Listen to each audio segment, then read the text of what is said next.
What's going on, YouTubers? I have returned once again with another crazy story for you today. But first, I just want to go over some things first.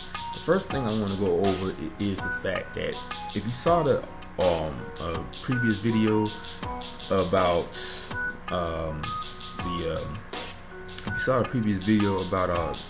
views, and I told you it was I reached 1.1K on it.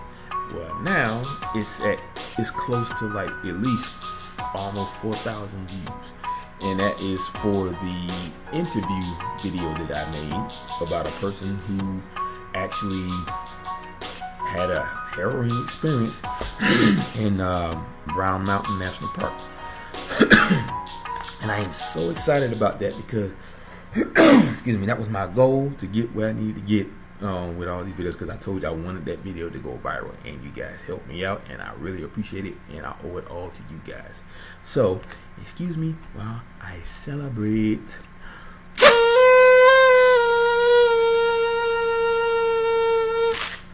Oh man, I tell you, I'm just so ecstatic about all that, because I'm just having a blast doing all this, getting the word out there about what's happening with these people in national parks. With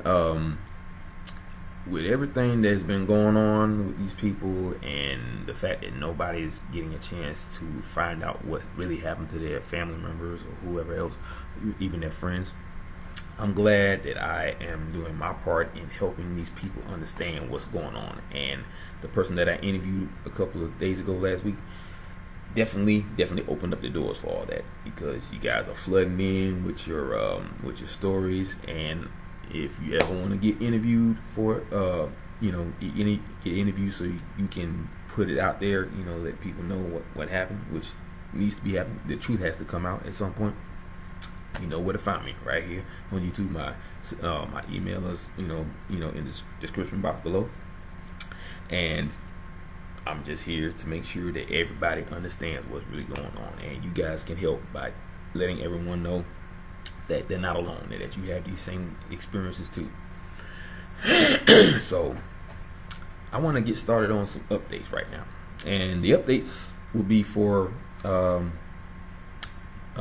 name, Rachel Nguyen, and her friend, not boyfriend, but friend, Joseph or Bissell. Now, as of right now, they are still looking for those two young people in Joshua Tree National Park. But it is, all the information is pretty much still the same, and they reiterated about the fact that they found a maroon Lexus, near the trail where they were traveling on, which is I think it's right at the trailhead of Loop. I think it's the Loop Trail. And they said the hood was up, and they were trying to figure out why, because I'm not sure if the car was having car trouble and they had to get out and walk the rest of the way, or what. I'm not sure, but they said that they found the the car with the hood up. So I don't know if they did any checking on the car to see if there was a problem, but it is what it is. But also want to do an update on the interviews that I've done previously. Now, there is talk about another interview of the other people that was involved in the camping, that the person that I interviewed the first time ventured out to. But as of right now, he has a family, and I understand that, so he's looking out for them first, and trying to wait till the calls die down. And so I understand that completely, but I told the person that I talked to that, whenever he's ready, I'm right here. I'm not going anywhere, and I'll definitely make time for him so that he can get his word in, and we can get both sides of the story as to what happened. Because there was two sides of the story. Even it was the same story, but it was looked at from different views, and they were both just as strange.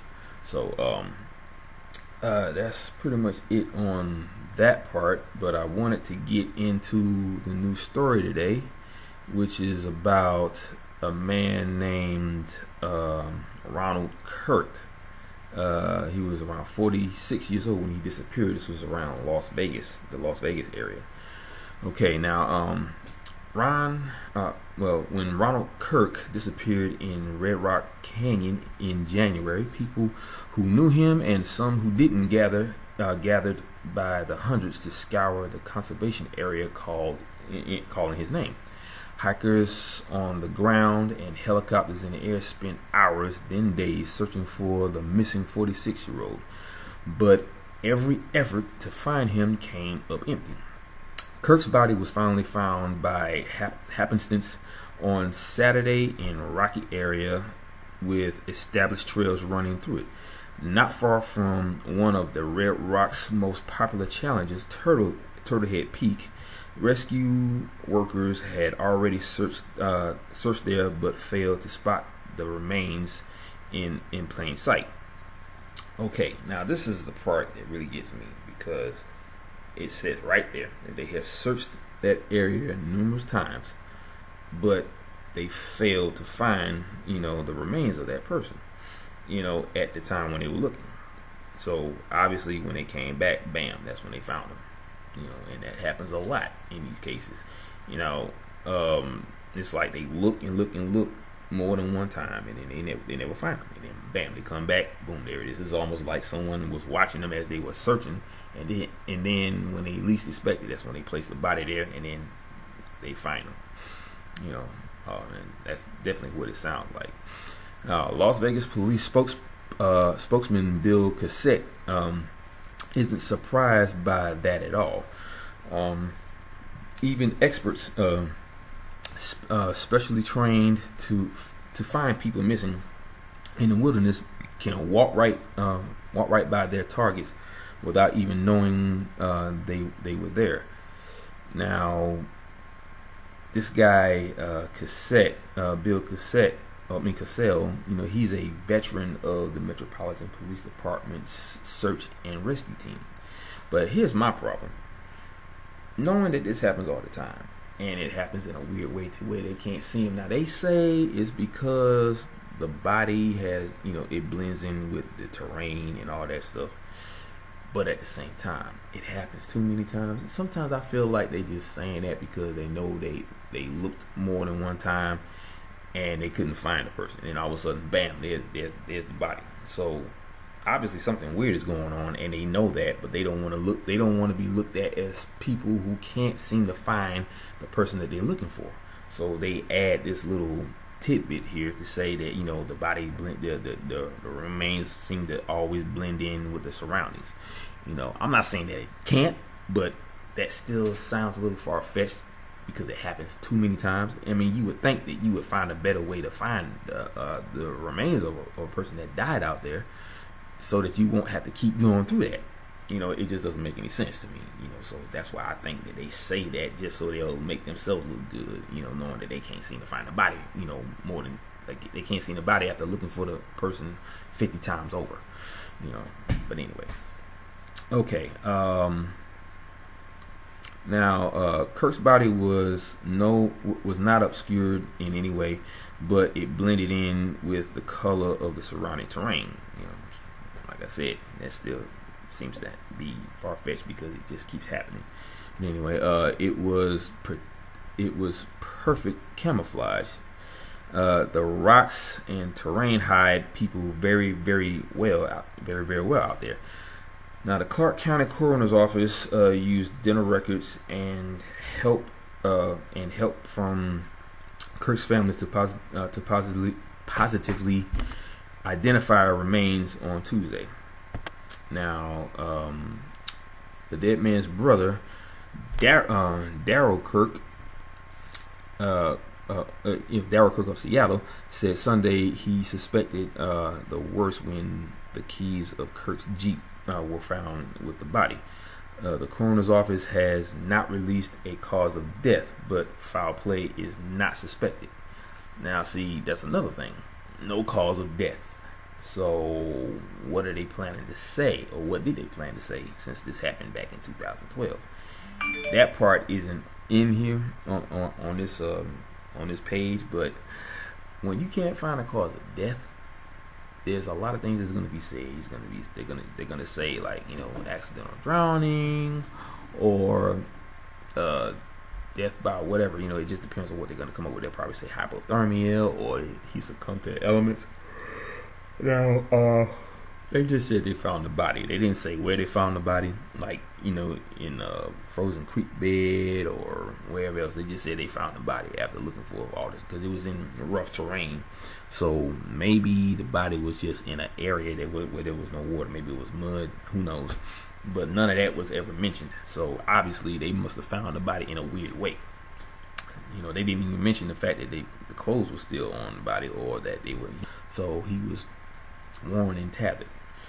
Okay, so now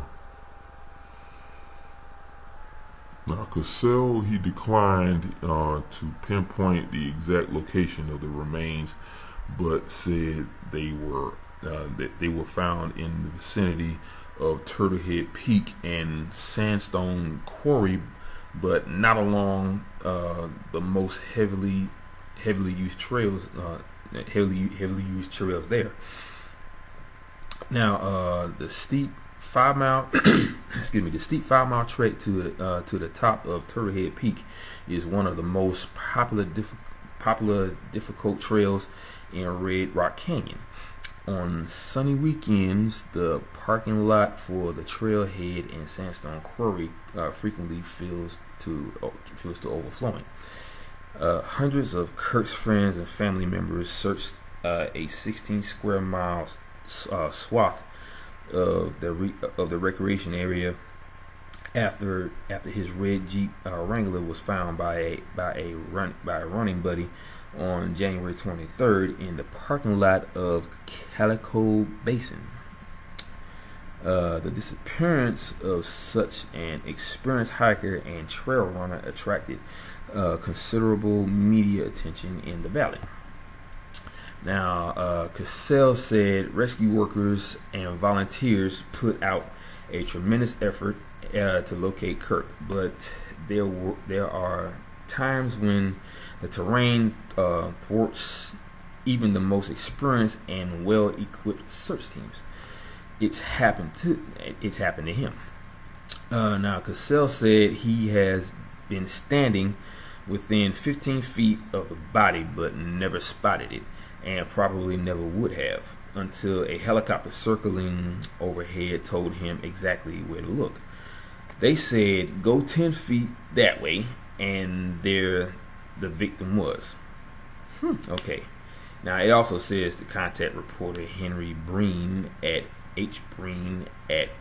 reviewjournal.com or call 702-383-0350. And of course, you don't have to call that because, like I said, this happened a long time ago. But anyway, now, as I said before,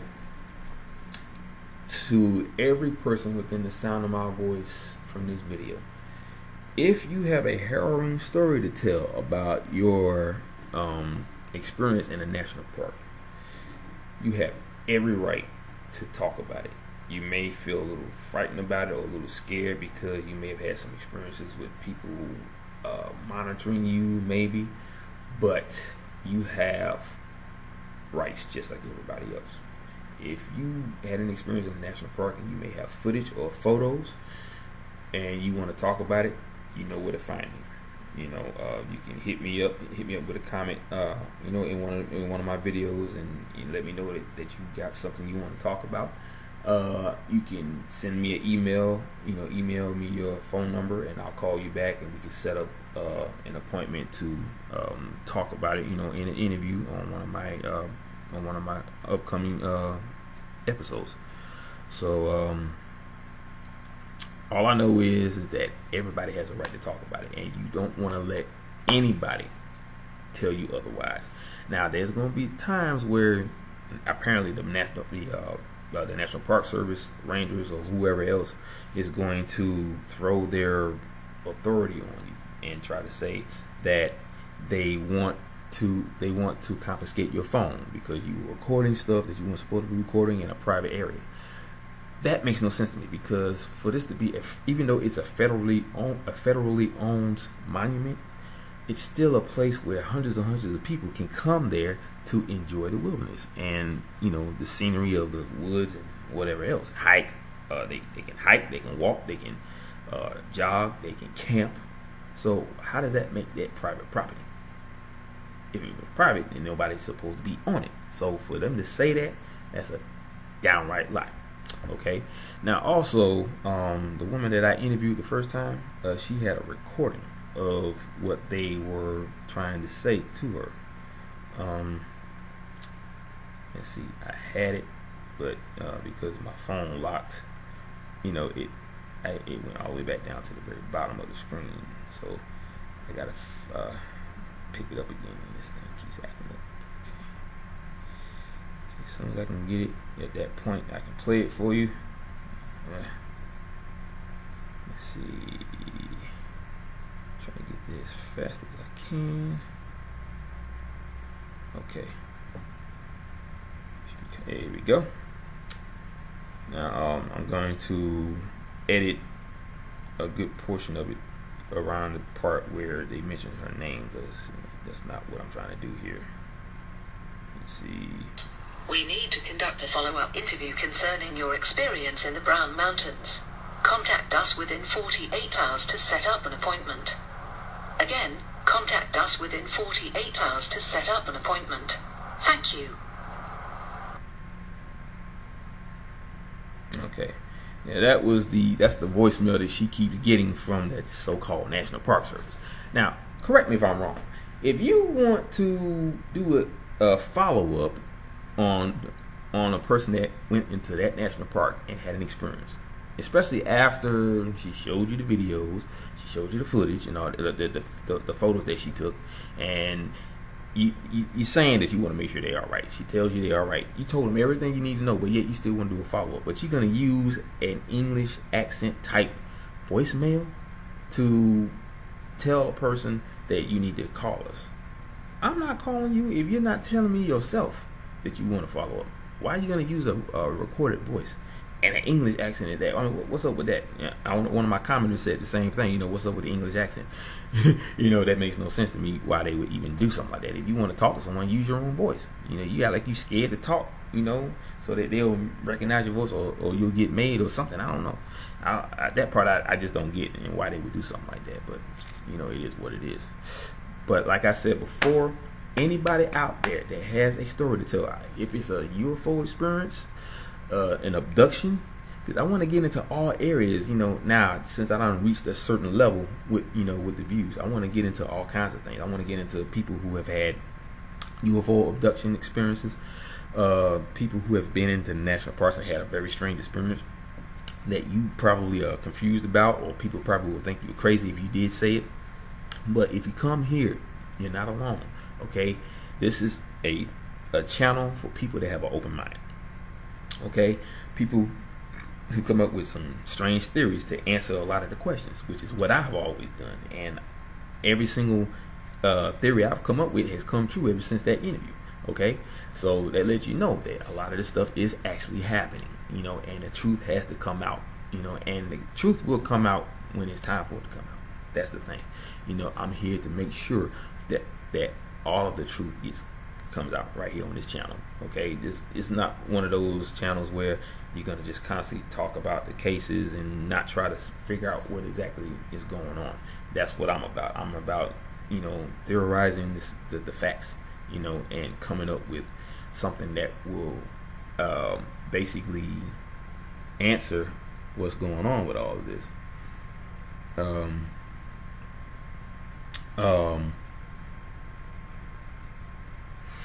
But yeah, so, you know, anybody that has a story that we want to tell, no matter how weird it may sound, come to this channel. And if you want to be interviewed, it'll be completely anonymous. If that's what you want, I have no problem with that, and I will definitely make room for you guys. Now, also, I want to say, okay, now I mentioned that, you know, the video went viral. Okay, now I'm still young at this. Okay, I've only been doing this for 2 years. I'm still an amateur, you know. So when I say it viral, I really thought about it, and I actually did look it up. And viral. A couple of thousand views is not viral. It's 1 million views. That's viral. So that was my mistake, and I apologize. Like I said, I'm still new at this. I'm learning as I go. So I know now that 1 million views is a video going viral, but I'm still there. I'm in that area because I got over a couple of thousand views, and it's going up every single day because of that interview. So like I said, that was my fault. I apologize about that. Like I said, I'm still new at this. So bear with me. I'm getting better as I go. So I cleared that part up, and during the interview, I also said something about a young man that actually disappeared here in Georgia. I couldn't think of his name at that point, but his name is okay. His last name is Thompson. Okay, so that was my fault. I said the name of a person that did pass away here in Georgia, but it was a completely different person. His name is Christopher Tompkins. Okay, Christopher Tompkins. That was his name. So I want to make sure I cleared that part up. But anyway, that's all I got for this video. I really want to thank you guys for coming out today and watching this video. This is like another video because the one I posted before mentioned the interviewee's name, and I didn't want that to happen, so I'm making another one. I will be deleting the one from before that, and this will be the one in place of that. Okay, because something's wrong with the editing portion of YouTube, and I can't seem to get the video to play in order for me to edit that one little spot, because I was going to just edit that one part where it mentioned her name and then just move on from there, but I can't do that right now. So I had to make a brand new video, which I didn't have a problem with. So that's what this video is all about. But anyway, guys, like I said, I am just still very happy that I reached over 1,000 views, and it's going up as we speak. It's like at probably like almost 4,000 views, and I thank all of you guys for that. You guys are the best. All right, and I will continue to make sure I bring you some of the best information about all of these cases, and if, like I said, if you got a story to tell, let's bring in some more interviews, for my channel. What I'm saying? If you want to be interviewed, get your story out there. I will be glad to be the one to put the story out there. Like I said, it'll be totally anonymous. Now, if you don't want your voice to be heard on the on the channel, you can just send me an email and I'll just read up on it and I'll talk about your experience, on my channel as well. So, like I said, it's totally up to you. So gotta go, guys. You know how I do it at every video. At the end of every video, aloha, mahalo, and ahui ho. Peace out, guys.